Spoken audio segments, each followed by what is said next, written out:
বলছি, চিকেনের এই আইটেমটা বিরিয়ানির সঙ্গে কখনো খেয়ে দেখেছো? শুধু বিরিয়ানি কেন, রুটি, ভাত, পোলাও, রুমালি রুটি, যত যত আইটেম আছে তাদের সঙ্গে এটা ছুটবে কি বলছো, দৌড়বে? তো চলো দেখে নি রেসিপিটা। প্রথমে কড়ার মধ্যে সর্ষের তেল গরম করে গোটা গরম মশলা দিয়ে দাও।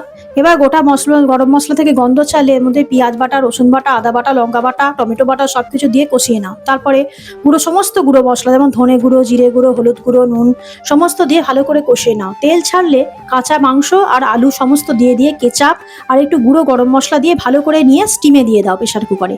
নাড়া দাঁড়া হয়নি, এরপর কড়াইতে তেল বা পয়সা থাকলে ঘি দিয়ে আকারে ভেজে নাও।